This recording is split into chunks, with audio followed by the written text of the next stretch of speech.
Noorte vaimsed probleemid on uue aja katk. Hiljuti kuulsime appikarjet laste psühhiaatritelt, et iga päev jõuab EMO-sse 2–3 suitsiidikatse läbi teinud noort. Aga riiklikul meditsiinisüsteemil pole piisavalt raha ega arste, et aidata noori enne, kui nende vaimne tervis on jõudnud juba väga kriitilisse olukorda. Mis meie laste ja noortega siis lahti on ja miks me neid aidata ei suuda?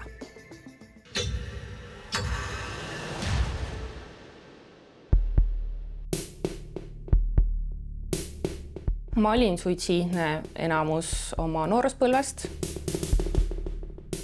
Minu puhul suitsiidsus tähendaski seda, et see on nagu kurbus, vaid see oli lootusetus. Kuidas sa tundsid, et asjadel lihtsalt ei tule lõppu, et nendel emotsioonidel ei ole väljapääsu. Liisa sõnul oli kõige hirmsam just kooliaeg, kuna ta tundis, et ei suuda vastata õpetajate ega lähedaste ootustele. Ma olen käinud erinevates eliitkoolides ja need standardid nendele koolidele olid päris kõrged.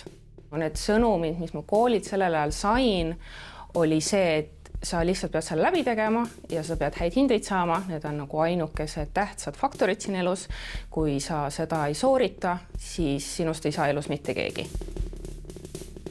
Kui sügaval põhjas sa siis kooli ajal ära käisid? Ma tundsingi, et mul läks iga aastaga järjest hullemaks, et mida aeg edasi, et ikka lootsid, et see klass saab läbi ja siis kuidagi asjad lähevad paremaks või kuidagi ma saan vanemaks ja ma saan paremini hakkama. Aga mida aasta edasi, seda hullemaks läks. Kas sul oli ka sellised olukorrad, kus sa ei saanudki voodist välja? Jah, mul oli pikalt neid perioode, et selles mustas augus olles ongi ju see, et inimese tundub see emotsioon täiesti põhjatu, et see lähebki nagu järjest hullemaks. Ehk siis mulle tundus, et see ongi nagu täiesti lõputu auk, kuidas me lihtsalt ei saa sellest välja. Läks aastaid enne, kui ta sai teada, miks tal koolis nii raske oli olnud. Tal diagnoositi aktiivsus ja tähelepanu ning autismispektri häire. Need tänapäeval üha enam diagnoositavad häired ei ole meditsiinilises mõttes haigused, vaid aju eripära, ütleb psühhiaater Margus Lookene. Teatud valdkondades on selline ülitundlik ajutüüp eeliseks. Neid on näiteks edukate näitlejate, muusikute, teadlaste ja ettevõtjate seas. Aga mis siis nüüd juhtunud on, et tänapäeval enam sellise tundliku ajuga hakkama ei saa? Ega aju katkisem ei ole, kui ta varem on olnud. Ma ütleks võib-olla lihtsalt see elukeskkond tänapäeval liigub üha rohkem selles suunas, mis ei ole aju jaoks kõige meelepärasem. Selline ülim tundlikkus tänapäevases signaaliruhkuses viib sellele, et aju peab palju rohkem tööd tegema. Tekib siuke aju jaoks kurnatusseisund või pidev selline stressiseisund, mis siis võib viia tagajärgideni. Kuni selleni, et diagnoosime neid rohkem välja.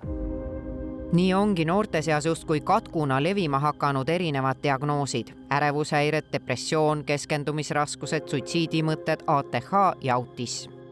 Psühholoog Rita Rätsepa sõnul mõjuvad ka nutiseadmed eriti hävitavalt just ülitundliku ajutüübiga lastele ja noortele.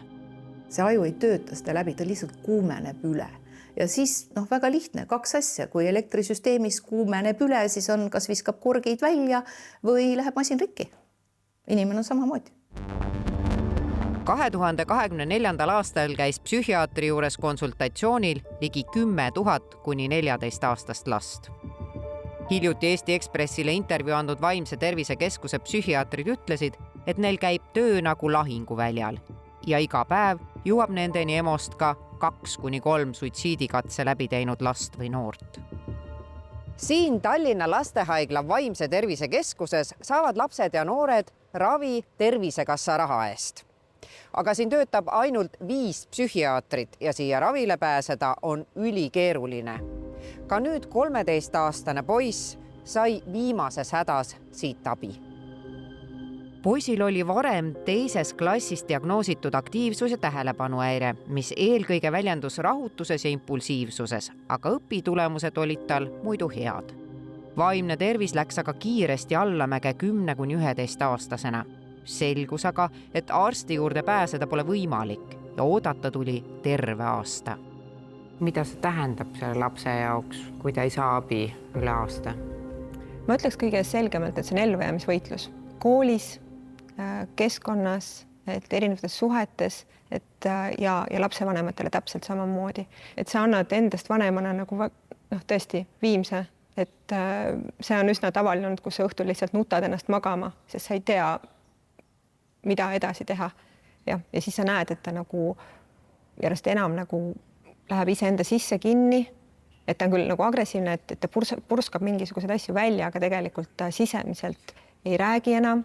Just nimelt eluisu tegelikult on olnud mõnda aega ka perioode, kus ta tõepoolest otsis võimalusi või ütleme siis otsis informatsiooni, et kuidas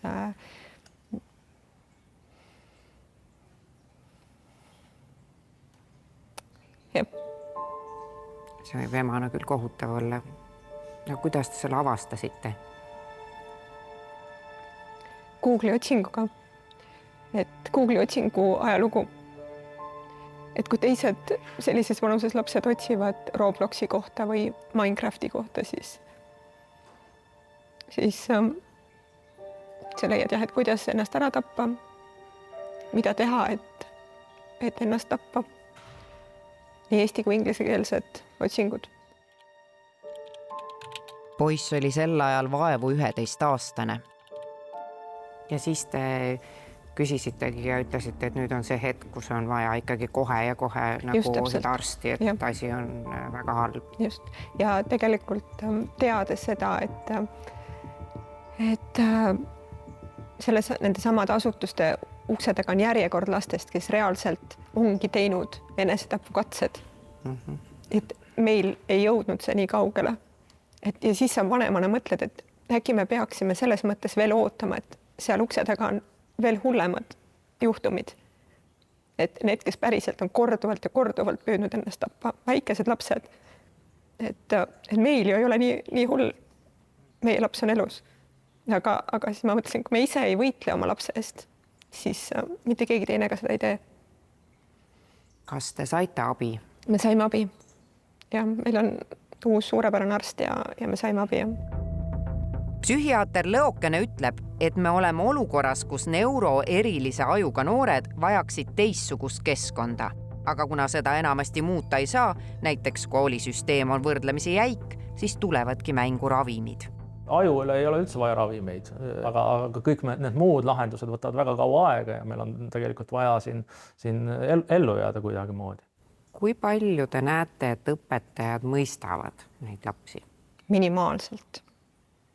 Meil on, minu lapsel on sattunud klassijuhatajateks suurepärased pedagoogid, tõesti müts maha, aga laps puutub iga päev kokku nende teiste õpetajatega, kes annavadki oma hinnanguid, kes ma ütleks lausa mõnitavad, et miks me sildistame neid lapsi, otsime võimalusi, kuidas neid toetada.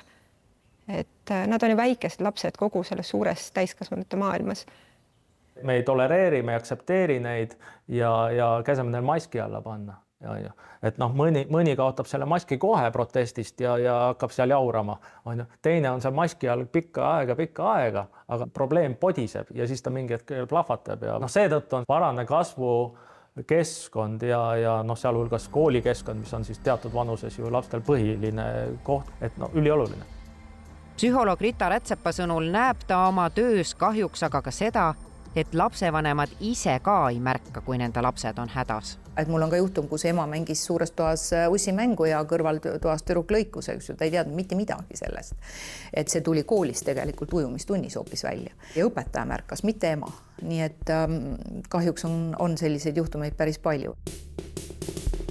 Kas sa rääkisid ka nendest tunnetest kellelegi? Ei rääkinud.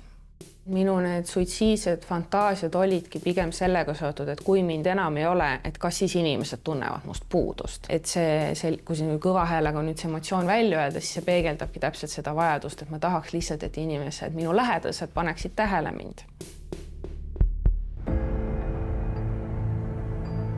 Eestis levivad justkui katkuna laste ja noorte seas vaimse tervise häired ja üha enam kostub appikarjeid, et abi pole võimalik saada. Me olemegi järk-järgult nüüd, ütleme, viimased 6-7 aastat näinud seda, et ei ole enam suunata noori kuhugi, kes meie poole on pöördunud näiteks e-nõustamise kaudu. Pole saata kuskile. MTÜ Peaasi on veel üks väheseid kohti, kuhu noored saavad tasuta pöörduda oma vaimse tervise hädade korral. Murega ei tasu jääda üksi. Mõnikord võib vestlus heatahtliku kuulajaga aidata muret leevendada või seda paremini mõista. Kuid vahel ei pruugi see olla piisav. Spetsialist võib aidata vastata su küsimustele, millele heatahtlik sõber ei oska.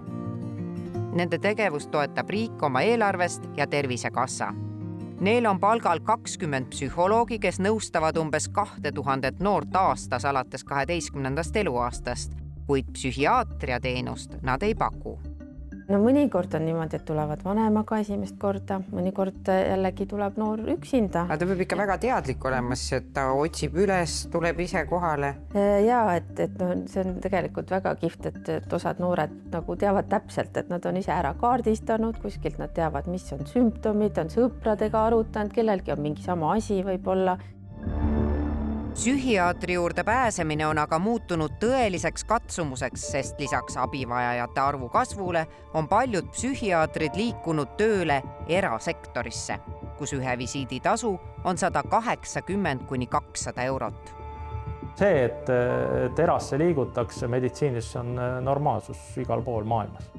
Samuti erasektorisse liikunud doktor Lõokene ütleb, et psühhiaatrid on väsinud ka riigipoolsest mõttetust bürokraatiast, kehvadest töötingimustest ja pidevast rahapuudusest.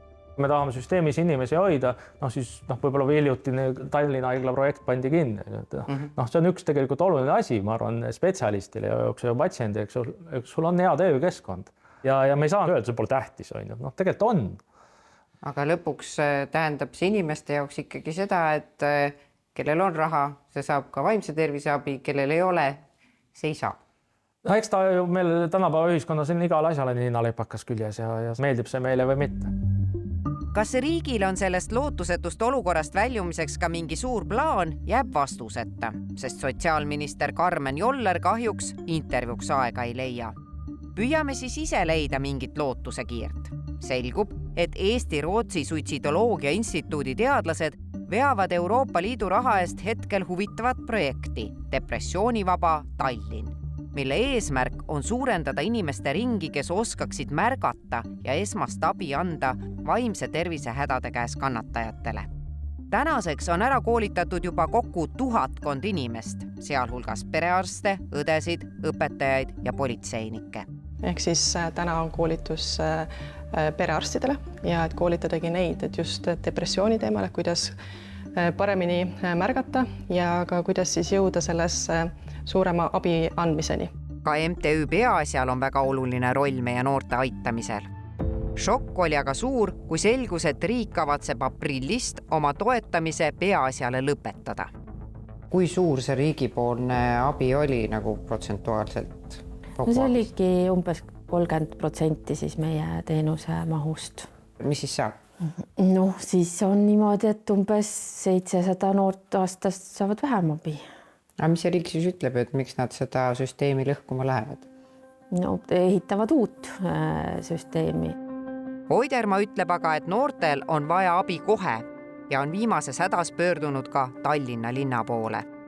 MTÜ Peaasi käib abi palumas, veel eile kirjutas, kuidas, kas, eks ole, ja nad tuleksid toime, kui me suudaksime siis linna poolt 100 000 ikkagi kuidagi eraldada. Lisaeelarve tuleb menetlusse maikuus, et ma mingisuguseid lubadusi anda ei saa. Küll ma väga loodan, et kui ma täna räägin, et siis sotsiaalminister Karmen Joller paneb ka oma õla alla, et kuigi ma saan aru, et riiklikku toetust vähendati või ei lubatud enam, siis ühistes huvides, Eesti riigi tuleviku huvides ta seda ikkagi teeb. Teismelise eas depressiooniga võidelnud Liisa ütleb täna, et kuigi vaimse tervise ekspertide juurde on pikad järjekorrad, siis oma suitsiidi mõtetega üksi ei tohi jääda. Kas või helistada lasteabi telefonile 116 111. Liisat aitas raskest depressioonist läbi tulla maalimine ja nüüd töötabki ta kunstnikuna ning aitab ka teisi neuroerilise ajuga inimesi läbi erinevate projektide. Minu versioon oligi see, et ma teen lihtsalt kooli ära ja siis ma saan disainida seda elu, mis minule sobib. Nii et ma olen jõudnud õnneks kohta, kus mul on päris tore.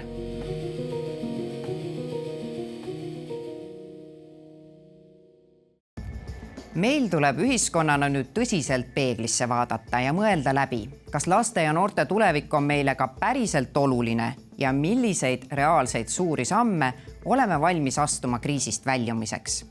Ja nagu ütlevad vaimse tervise eksperdid, nutiseadmete mõju tekkinud olukorras ei saa alahinnata. Ilus kevad on väljas, nii et minge parem õue, sest viibimine looduses maandab päriselt pingeid ja mõjub rahustavalt.